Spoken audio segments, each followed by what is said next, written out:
Waking up in 1872 is not a gentle experience. You don't wake up.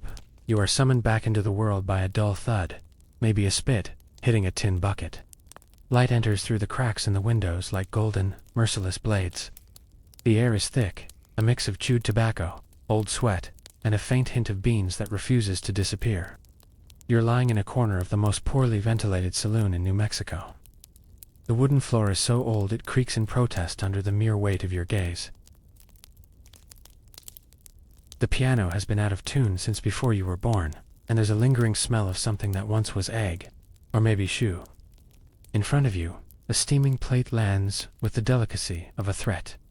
Jerky, tough as a politician's promise. Beans, of course, always them, creamy and omnipresent. And a cornbread denser than the bricks of the county jail. Beside it, a cup of boiling coffee, dark as a loan shark's soul. No one asks if you want to eat. Eating is an automatic act, almost a physiological function of the Old West. Meals here aren't about pleasure or nutrition. They're about staying alive between one shootout and the next. And you, even unarmed, are already in the middle of a duel. Stomach versus digestion. You look around. The saloon is a hive of hoarse voices and stifled sneezes. A man sleeps standing at the bar. Another gulps down the same kind of coffee you hold, with hesitant fingers. The bar, that sacred altar of subsistence, serves 3 meals a day. Bad, worse, and unforgettable. Still, there's something fascinating in this culinary chaos. The Wild West is a landscape where food is currency, excuse, consolation. And in this microcosm of heat and gravity, the saloon reigns as humanity's cafeteria in survival mode. It was in places like this that legends were born. Jesse James is said to have eaten here. Or maybe he just passed by. Or maybe it's all the invention of a bartender with a talent for exaggeration. The story of the Old West is written more with rumors than facts, and almost always with crumbs at the corner of the mouth. You lift the spoon. The beans stick like cement. They say it was the cowboy's favorite food because it was cheap, easy to store, and, according to some, capable of keeping a man standing for days. Other historians suggest it was simply the only thing that didn't spoil too fast. The truth, no one's sure. Maybe it was just all there was. As you chew slowly, trying not to crack a tooth on the jerky, you begin to realize that food here isn't made to please. It's made to remind you that being alive is already an accomplishment. And in this saloon lost in time, you also start to remember something modern. Subscribing to this strange channel that brought you here might help keep this journey going. Leave a comment or a bean smear on the keyboard. Both have symbolic value in the West. The wind kicks up the dust. A horse whinnies outside. The beans cool slowly. And the day has barely begun. You're still in the same saloon. The beans, surprisingly, have returned. They never go away. They just reinvent themselves from different angles on the plate. This time, they're accompanied by a slice of bacon that gleams with a worrying self-confidence. As you chew cautiously, you begin to understand that the saloon wasn't just a place to drink, lose money at poker, or get hit with chairs. It was, curiously, the most stable restaurant in the entire Old West. And you know competition was scarce. When the main criterion for a good establishment was serves food that doesn't kill you immediately. In fact, for many travelers, strangers, miners, and wandering cowboys, the saloon was the only regular access point to meals, if that word even applies to what was served. In many not-quite towns, the saloon was literally the first building to go up. Church, later, school, maybe one day. But a place to grab a drink and chew on anything that called itself meat. That was priority. You glance at the menu hanging behind the counter. It's optimistic. Full breakfast, to 10 cents. Full of what, exactly? There's cornbread, the aforementioned rancid bacon, more beans, and something called mystery gravy that no one dares to question. All served on metal plates that retain heat, and ironically trauma. It's in this setting that you hear about the first saloon founded by a woman, Kitty Leroy, dancer, professional gambler, married 5 times, and apparently the owner of one of the most profitable saloons in Texas. Kitty served food, drink, and sharp-tongued replies. A forgotten landmark in a landscape far too male to properly record female achievements. And then comes the gem, the oyster saloon. Yes, oysters, in the middle of the desert. In the 19th century, a concept that defies logic and gastrointestinal sanity. Transported with ice or faith, these oysters were sold as delicacies, even miles from any coastline. Eating an oyster in Tombstone was a sign of status or recklessness. As you take another sip of coffee that refuses to cool, you notice a sign in the corner of the saloon. Do not spit on the floor. Use the spittoon, a reminder of etiquette and civility in an environment where knives were utensils and tables, occasionally weapons. And here arises the historian's dilemma. Did saloons really function as restaurants, or is this just another romanticized Hollywood notion? Some records point to rudimentary kitchens, others suggest the food came from improvised wagons, sold by traveling cooks, known as hash slingers. The truth, it wobbles like the counter you're leaning on. Between sips of coffee and forkfuls of doubt, you begin to understand that in the Old West, food was an improvised theater. Nothing was guaranteed. The meat could be beef, could be horse, could be a cow that thought it was a horse. The only certainty was that beans would be there. Outside, the dust rises once again. A rider passes slowly, chewing on something with a stoic expression, maybe tobacco, maybe yesterday's bread. And you realize that, in this Western setting, the saloon wasn't just a bar. It was church, city hall, restaurant, confessional, and post-bean confessional. And tomorrow, everything will be in the same place. Including the beans. You wake up sweating, not from fear, nor from heat. It's the beans. They followed you into your dreams. In front of you, for the 3rd time in a row, rests the lukewarm bowl of the same beans. Some say the flavor improves overnight. That would be comforting, if you weren't on the 8th day of the same recipe. Yes, you counted. The beans too. 522. A number that haunts. In the Old West, beans weren't just food. They were a character.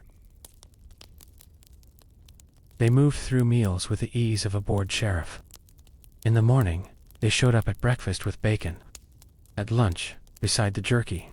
At night, in bread, or on a plate, or in graver situations, in coffee. But why so many beans? The most accepted explanation is a mix of logic and laziness. Cheap, durable, nutritious. Carried dry, they could be rehydrated and cooked in any pot, over any fire. All it took was water, or some warm substance resembling water, and patience. Lots of patience. Historians agree beans were the backbone of the cowboy menu. But there are disagreements about how dominant they really were. Some letters from Civil War soldiers mention fresh meat and vegetables. Others describe, in almost poetic tone, the comforting monotony of beans. The historical truth may lie somewhere in the middle. Beans were common, but their fame may have been inflated by nostalgic culinary memories and traumatized stomachs. In the field, especially among Union armies, canned beans became a symbol of survival. The Army hired private companies to produce millions of cans of cooked beans, with bacon, without bacon, with flavor, without hope. These cans began traveling by railroads, and in cowboys' pockets, like precious relics. A true practical luxury. You then recall a strange story. A chuck wagon cook named Cookie, in 1885, swore his beans were so strong they could scare off coyotes just by the smell.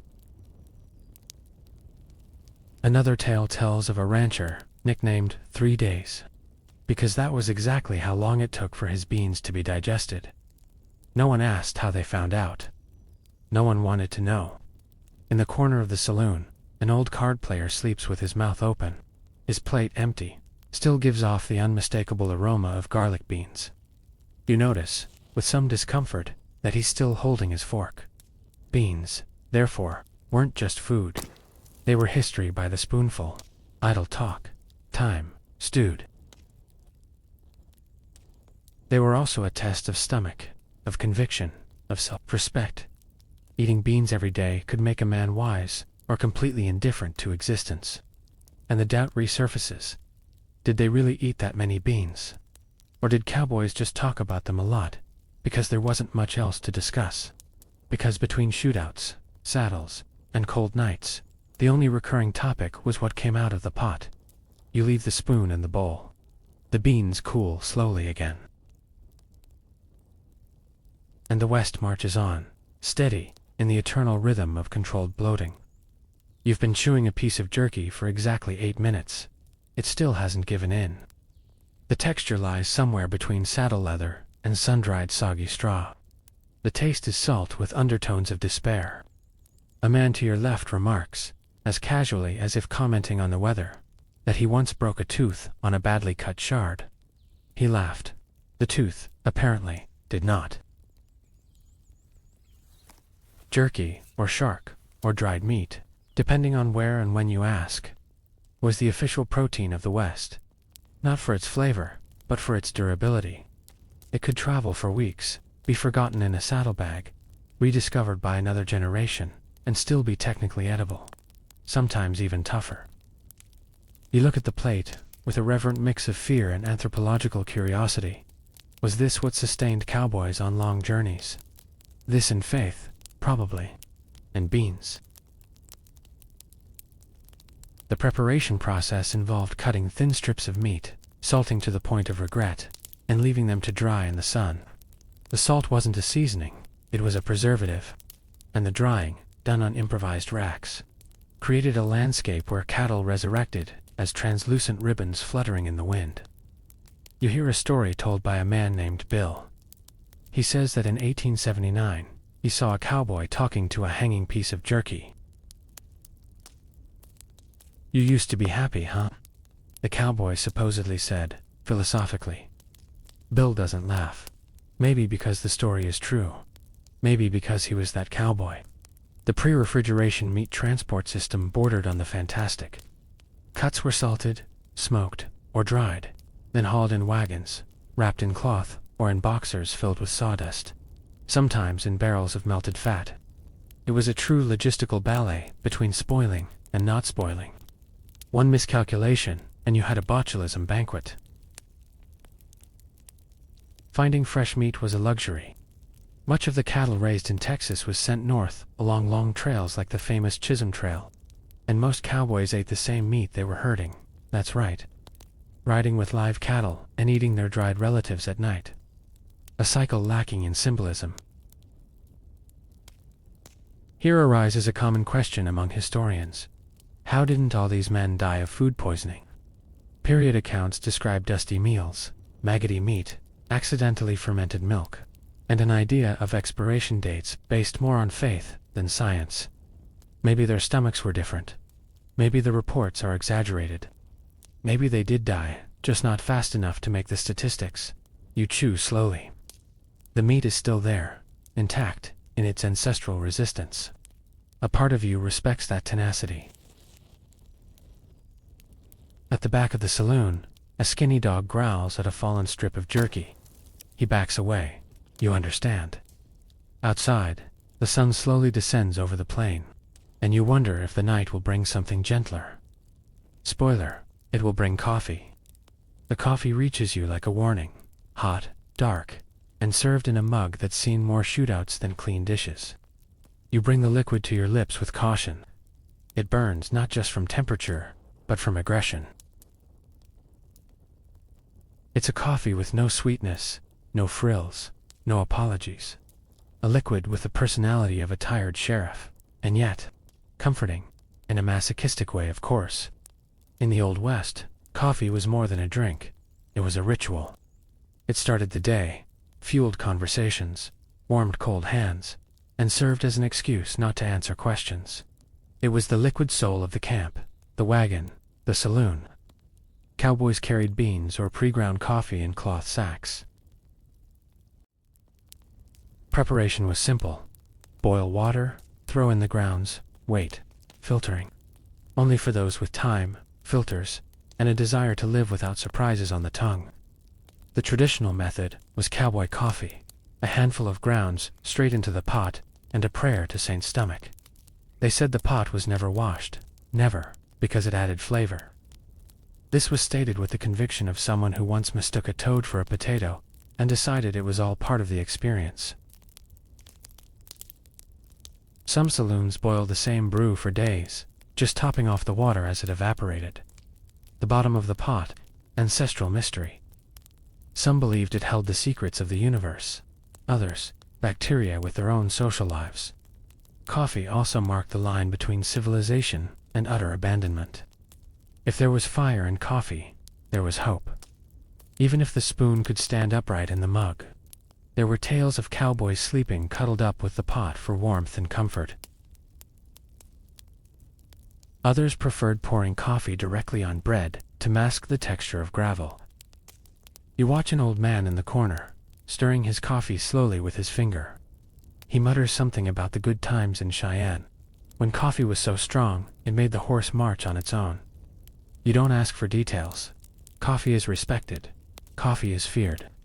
Fun fact, in certain saloons, coffee was served with whiskey, not mixed a cup of each, one for the body and one for the soul. They say that's how Irish coffee was born, though Ireland probably wants no part in that origin story. And here comes another major uncertainty. Was coffee truly omnipresent, or did the journals exaggerate? Some records speak of a complete absence of coffee in remote regions, replaced by horrendous brews made from chicory, roasted corn, or twigs. Yes, twigs. Some claimed a well-toasted twig added a woody aroma to the infusion. Others claimed it added internal bleeding. Historians remain divided. You take another sip. You can't feel your tongue anymore. Maybe that's part of the effect. Maybe it's your body giving up resistance. At the counter, someone asks for the usual. The bartender hands over a mug and a look of pity. Outside, the day dawns once more. And you wonder, will this coffee ever let you sleep? Spoiler, no. But it'll keep you awake until the next chapter. You've spent days facing squeaky meat, haunting beans, and screaming coffee. So today, waking up in the same old saloon, your body begs for relief, something sweet, a simple sweet, anything that doesn't feel like a culinary challenge from the gods of survival. Bad news, you won't find it. Sweetness in the Old West was a postponed dream. Sugar, that white, crystalline, almost mythical thing, was a luxury. It arrived in dirty cloth sacks, traveling for weeks by river and trail, taking more beatings than the cowboys themselves. When it finally appeared on store shelves, it cost twice as much as bacon, 3 times as much as patience, and still, it was bought mainly by families who wanted to remember that joy existed in the world. You walk up to the counter and ask if there's anything sweet.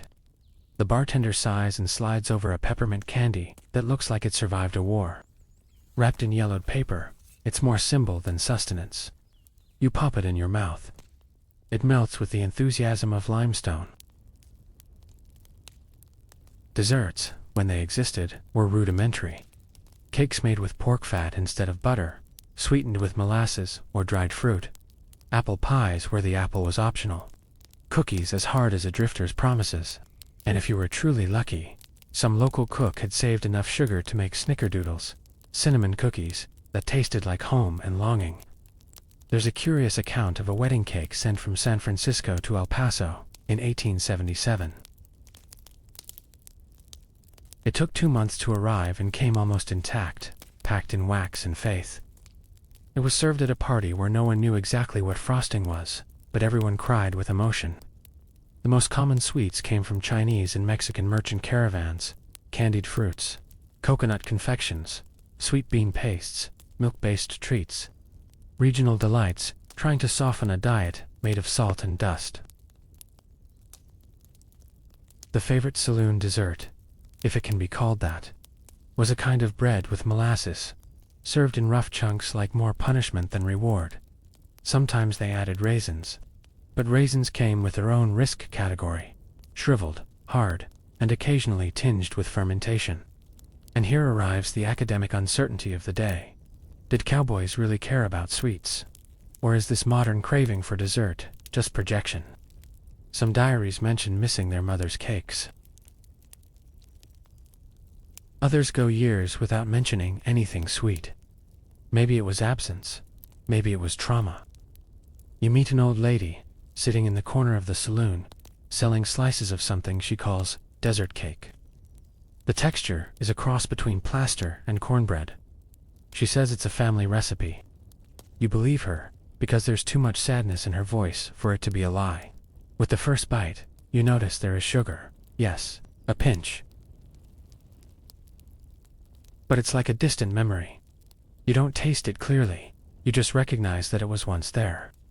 And for today, that's enough. You're somewhere else now.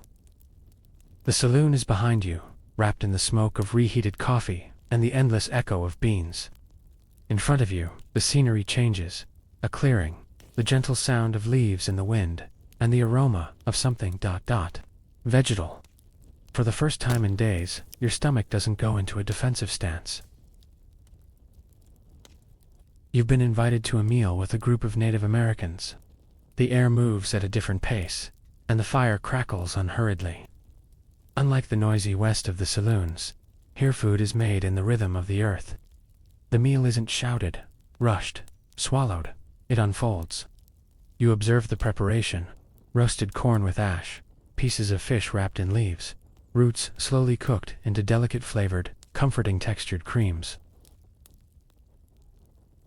There are seed cakes, dried fruits, wild nuts, and to your surprise, a kind of mushroom broth that feels like the hug jerky never gave. Among native peoples, the diet was far more diverse than schoolbooks ever let on. Entire diets based on corn, the sacred food, beans, there it is again, but more honest this time: squash, game, fish, berries. There was method, there was flavor. And surprisingly, there were desserts: honey cakes, berry pies, sweet porridges made with corn and fruit. Beside you, an elder offers a flatbread cooked over embers. You take a bite. It's simple, but warm and kind. It doesn't try to prove anything, just to be bread. A concept the saloon's bread still hasn't understood. Cultural curiosity. Some tribes made a fermented corn drink known to cause light euphoria. Others buried roots in pits for weeks to naturally soften and sweeten them. A kind of slow food that makes your brain relax just hearing about it. Here, food holds memory and spiritual function. Certain dishes are served only on specific occasions, and the ingredients come from what's nearby, and only from what's nearby: an ecologically precise food system. While the saloons imported oysters and filled cans with anonymous meat, the tribes lived from what they knew, with near-poetic intimacy. The big question among scholars, though, is how much this diet influenced the cuisine of the white Old West. Was there exchange, appropriation, or just colonial ignorance? Some records say yes. Dishes like succotash, corn with beans and fat, come from indigenous tradition. Others claim cowboys completely ignored native cooking methods. As always, the answer slips away, elusive as a hare on a mountain trail. You finish the plate, bean-free for the first time in a long while. The silence is comfortable. The sky, more open. And for the first time in days, you don't feel your stomach trying to escape your body. Still, a distant voice on the wind whispers something. Maybe it's the beans, calling you back. You're back at the saloon. Of course you are. No one escapes for long. The beans still lurk in the pots, but today, you've come for another reason. Your body, tired of warlike chewing, asks for something liquid, something strong. Something that, ideally, will make you forget the sound of jerky squeaking between your teeth. The bartender understands your request before you open your mouth. He pours a shot of amber liquid into a thick glass. You sniff. The alcohol hits your nostrils like an unbridled horse. One sip, and your soul takes 2 steps back. There's no subtlety, only fire and forgetfulness. In the Old West, alcohol was more ubiquitous than bathrooms. Cheap whiskey, makeshift rum, wines of ... debatable quality. Saloons served whatever they had. Sometimes, they served what only resembled a drink. Infamous mixtures included kerosene, black pepper, macerated tobacco, and in certain cases, old shoe extract, all diluted in warm water. And that was the house whiskey. There were even competitions. In Arizona, a saloon hosted the Hellshot Challenge. Anyone who stayed standing after 3 shots got a free drink and the dubious respect of those present. They say a man named Cactus Dan won 5 nights in a row and lost his vision for 2 weeks. When it returned, he opened his own saloon. Makes sense. Some more refined saloons, a term used generously here, offered imported drinks, French wines in unlabeled bottles, brandies whose origins no one dared to trace, diluted absinthe, because the real stuff caused visions. Even so, it was common to see men talking to mirrors, or to hats, or to their own kidneys. Insane curiosity, the Snakehead Bourbon. A legendary batch of whiskey, aged in a barrel with a rattlesnake's head inside. It was said to give strength, courage, and a high-pitched voice. Some swore the drink's bite was literal. But alcohol wasn't just for recreation. In many places, it was more trustworthy than water. Wells were contaminated, rivers carried disease, and boiled water tasted like boiled water. Whiskey, at least, killed something, whether it be bacteria or the will to live. No wonder many travelers and cowboys treated minor ailments with generous swigs of spirits. Toothache, 3 shots, fever, 5, heartache, a whole bottle. The lingering question, were these tales of alcohol consumption real or romanticized hyperbole from Hollywood westerns? Some historians argue the drinking was localized, exaggerated by travelers seeking spicy stories. Others point to records of towns where every adult man consumed, on average, half a liter of liquor per day. The truth, as always, seems to float amid the clouds of alcoholic breath. You finish your glass. The floor sways. Maybe it's you. Maybe it's the floor, which has seen more hangovers and celebrations. The bartender pours another.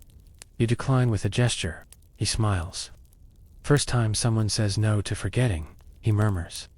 You walk to the door. Outside, night arrives with its crickets and silences. The saloon remains full. Of voices, of smoke, and of stories no one will remember tomorrow. You wake up with the sun on your face and a strange taste in your mouth.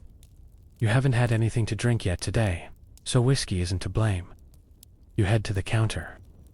The bartender, with eyes that have seen the devil walk in and ask for change, points to a jar.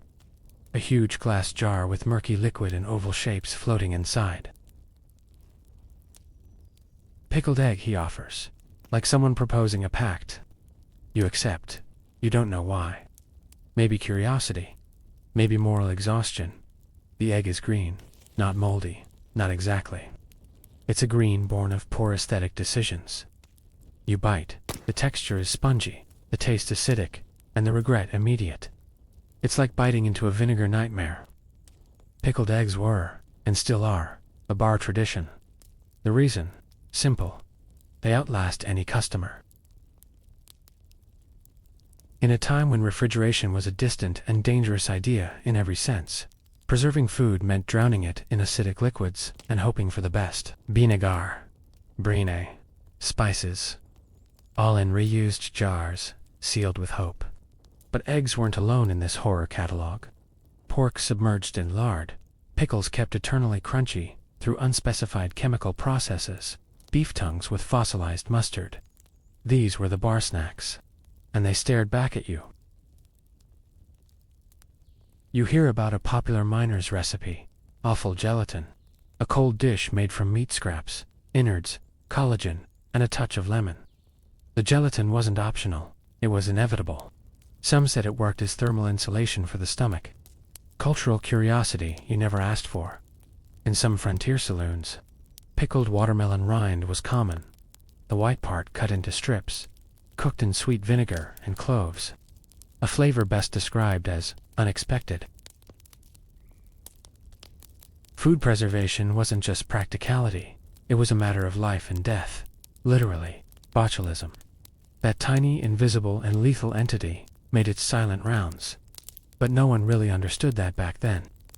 Died of the stomach was a common and broadly accepted cause. Here lies the uncertainty of the day. How often were these foods actually eaten? Some historians say the jars were more decoration than nourishment.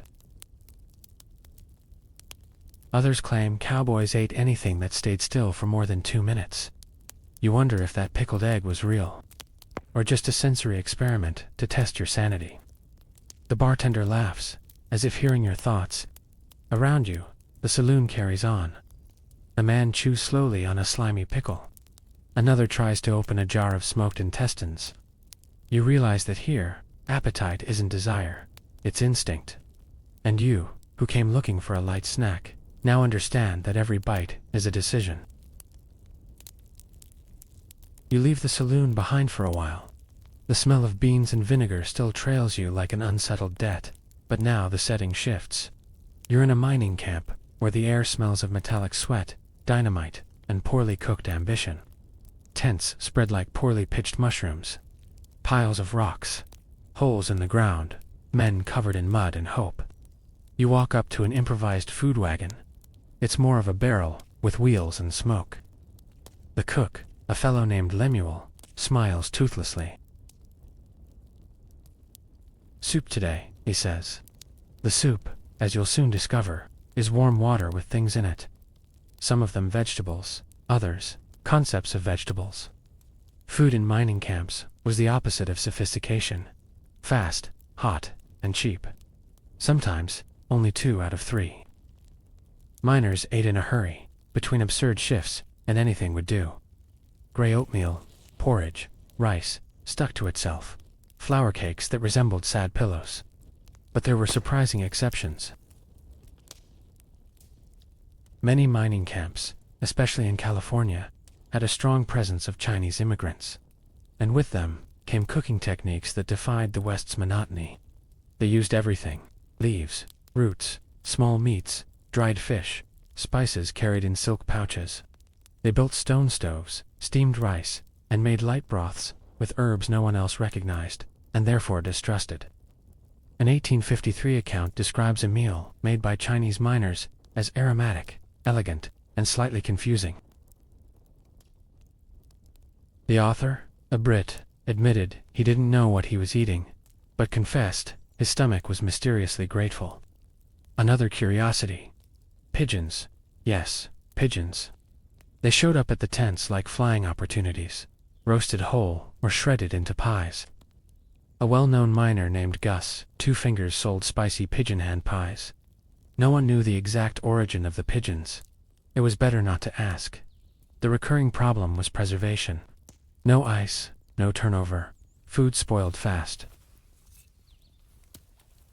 Meat left in the sun became biological tinder in hours. Many cooks used strong spices and old fat to mask the flavor of impending decay. Not rarely, meals came with exciting side effects. So rises the uncertainty. Was miners' food truly that miserable?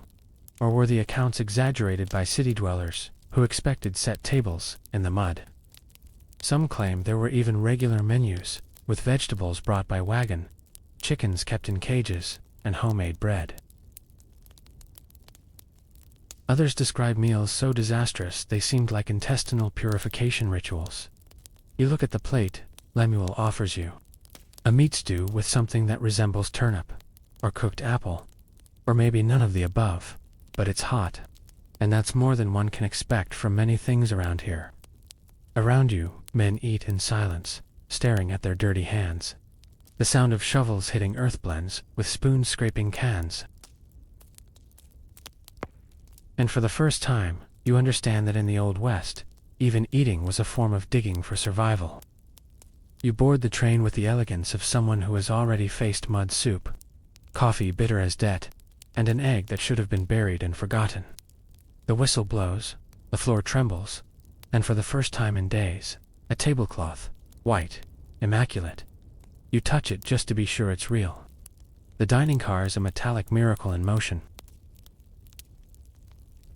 Men in hats and women in fine gloves sit on cushioned chairs. The air smells like real food: melted butter, baked bread, grilled meat. The waiter, with a symmetrical mustache and the posture of someone who despises canned beans, hands you a menu. A menu you read in silence, with the reverence of someone who's found a sacred relic: roasted chicken with herbs, lyonnaise, potatoes, apple pie with thick cream. There is wine, there are polished utensils, there are napkins not made of shirt sleeves. The world has flipped, and you're on top. These dining cars emerged with the expansion of the great railroads, especially the legendary Atchison, Topeka, and Santa Fe Railway, known, among other things, for its commitment to decent meals. In partnership with Fred Harvey, a visionary and restaurateur, they created the Harvey houses, stations and dining cars serving hot, fast, and surprisingly good dishes, prepared by trained cooks and served by young women known as Harvey girls. These women, many newly arrived from the East, were hand-picked, discreet, polite, single, and sworn not to strike customers except in extreme cases. They turned on board and station service into a symbol of civilization in the dusty West. The food, a leap in dignity. The trains used special ice boxes to preserve meat, fruit, and dairy. Large pots, coal ovens, fresh bread baked every morning. It was the kind of meal that made even the roughest cowboy think twice before going back to recycled beans. You bite into the chicken. It's tender. It falls apart. It respects you. The potatoes have a crust. The wine, even served in a tin cup, smells of grapes, not backyard stills. A gentleman beside you orders the lamb with dark gravy. You look at him like an apparition. He smiles. First time on the train, he asks. You simply nod. Extremely curious curiosity. Some more extravagant cars even had small bars with pianos. And on routes that crossed wine regions, it was common to offer local vintages, or, on more luxurious trains, imported French labels, transported with ice, sawdust, and near religious care. Of course, every now and then, a bottle would burst from the train's motion, and passengers settled for warm cider. Historical uncertainty lingers over just how refined these meals truly were. Were they really that good, or has nostalgia added the seasoning? Some descriptions mention filet mignon with wild mushroom sauce, others, shredded lamb with bits of newspaper. The line between memory and stomach is always blurry. You finish your apple pie. It's warm, sweet, and doesn't try to prove anything beyond its own existence. Outside, the planes pass slowly. You smile. For the first time since you woke up in that dusty saloon, you don't feel like laughing or fleeing at the sight of a plate. But the journey continues, and the next course, of course, will bring ice. You step off the train with a full belly and a suspicious heart. After days surviving rancid lard and sinister eggs, you're afraid you may have experienced a miracle. But as you cross the station, something catches your eye: a huge wagon, covered with canvas and a sign that glints in the sun like a celestial promise. It reads, "Ice from the north, arriving today." Ice, in blocks, in the middle of the Arizona desert. You approach.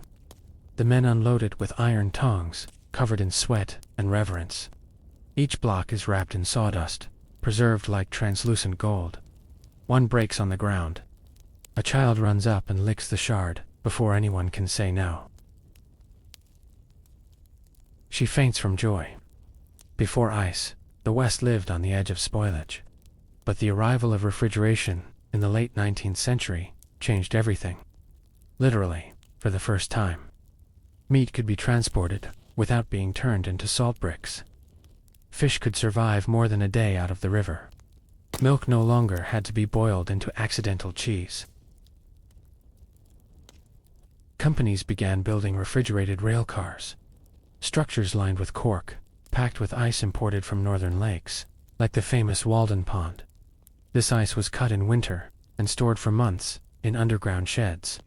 From there, it traveled by train to the driest corners of the country. A true logistical ballet between temperature, timing, and faith in the sealing power of wood. With ice came the first traveling cold storage units. The dominance of jerky making dwindled, and restaurants began to experiment with fresh ingredients. Ice cream emerged as a small miracle. Still rare, still expensive, but possible. Imagine vanilla ice cream in Dodge City. A cowboy cried when he tried it. They say he gave up everything and became a pastry chef. Chilly curiosity. There was an annual ice auction in Tombstone. The blocks were bid on by hotels, bars, and hospitals. One famous saloon gained notoriety for serving beer with real ice, a luxury that turned a drink into a spiritual experience. Ice, beyond preserving, became a status symbol. You bite into a piece of chilled peach, served by a smiling vendor. The fruit is firm, the taste, unbelievable. For the first time, your palate encounters something that hasn't been cooked into resignation. The freshness is so profound it gives you chills. Literally, you're cold in the desert. A paradox that the Old West, with all its inverted logic, embraces wholeheartedly. But the question arises, was ice really that common, or only in larger towns? Historiography wavers. Some documents point to an efficient ice distribution network, while others note that much of the rural population continued to cook, like their grandparents, with salt, smoke, and hope. Maybe ice was a luxury for the few. Maybe it was just a refrigerated myth. You watch the block slowly melt in the sun.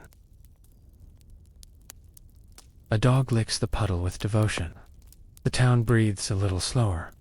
And you, with chilled lips, think about how refrigeration changed not just food, but the ability to trust it. And there, between dust and the humid breeze of melting ice, you understand that the Old West was beginning to cool down. Literally and symbolically. You walk down a dirt road, less dusty than usual. The ice wagon is still visible in the distance, like a damp reminder of a modern dream. But what draws you now is a delicate sound. The clink of plates, restrained laughter, the faint aroma of bread baking. You approach a wooden house painted white and blue, an aesthetic rarity in the West, and inside, for the first time in a long time, there's no salt, no jerky, no green eggs.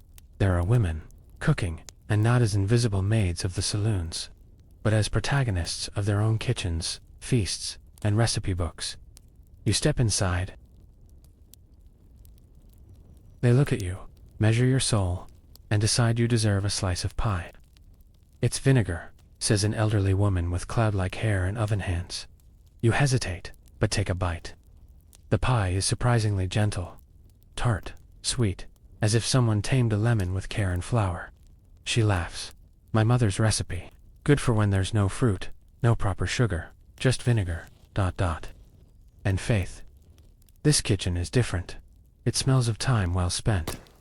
Every pot carries stories of collective sustenance." You begin to hear these stories, almost without trying. Women who cooked for 40 men a day, who baked bread in makeshift ovens on wagons, who created menus based on what they had, and often what they didn't. Women who fed entire towns without signing a single history book. You flip through a notebook covered in floral fabric. Inside, recipes written in careful handwriting. Stale bread pudding, backyard peach preserves, potato soup with abundance tricks. There are notes in the margins. Add more milk if the mother-in-law visits. Good for morning, helps when everything feels impossible.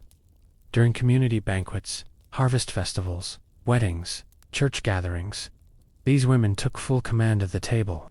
They made stacked pies, stuffed hens, cakes with layers that defied gravity in diets. They used ingredients today labeled local, organic, authentic. For them, it was simply what they had. Sweet Curiosity, a famous recipe from Kansas, featured double-crust apple pie, with each layer spiced with black pepper.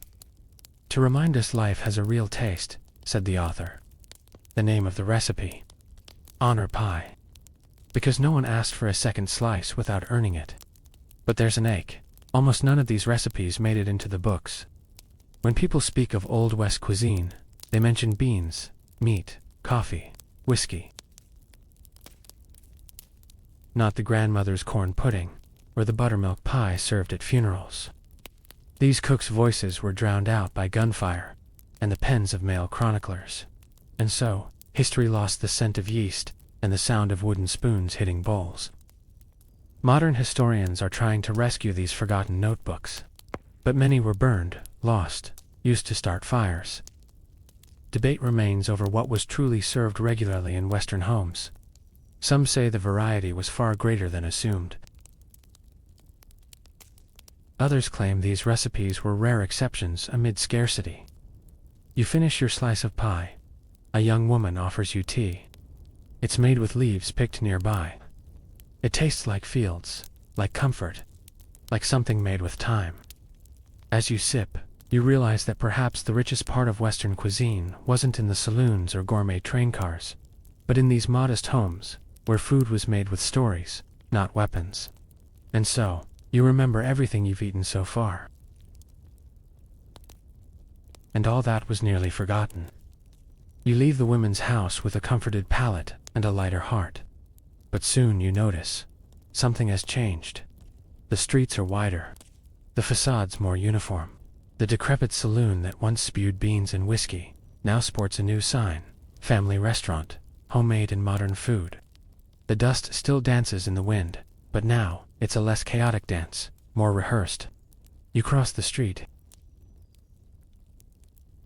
Enter the former saloon, now with folded napkins and a menu printed on real paper. The waitress wears a clean apron. The light comes from bulbs, not flickering candles. And the beans, well, they're still on the menu. But now they come with fresh herbs and artisanal smoked meat. You recognize the trick. The West is changing, and it's trying to look presentable. With the advance of railroads, ice, and the press, the Old West began reorganizing into something closer to what we now call civilization. Cowboys became ranch workers, saloons turned into diners, and food, that faithful companion of disorder, got a makeover. Burgers started appearing on menus, with ground beef that, thanks to modern miracles, was no longer a digestive roulette. Milkshakes became a symbol of youth. Fizzy sodas began to gleam in green bottles. Even apple pie got canned whipped cream. You see a young man order fries. He doesn't know that 20 years ago, that would have been considered demonic French. Frying art, he dips the fries in ketchup like the world had always offered such luxuries. But not all was lost. The waitress serves you a plate of roast beef with vegetables. The gravy is thick, made with bone broth and thyme. The bread is homemade, slightly burnt at the edges, like that vinegar pie lady's. There's a quiet continuity, a thin line between improvisation and tradition. The Old West, even civilized, carries in its dishes the echoes of dust, firewood, and necessity. Curiosity, with the arrival of home appliances, many Western families began adapting old recipes to new conveniences. Lard pies became blender cakes, preserved meat became canned ham, and pickled eggs, inexplicably, continued to exist. Historians debate, was this transition loss or progress? Some lament the disappearance of rustic flavors and orally passed recipes. Others celebrate the end of dysentery as a civilizational milestone. Some say the spirit of the West still lives in every unevenly baked pie, every backyard barbecue, every cup of coffee brewed in a cast-iron pot. You look around, the walls have framed photos, smiling cowboys, apron-clad women holding trays, children eating corn on the cob. The memory is still there, just cleaner, more lit.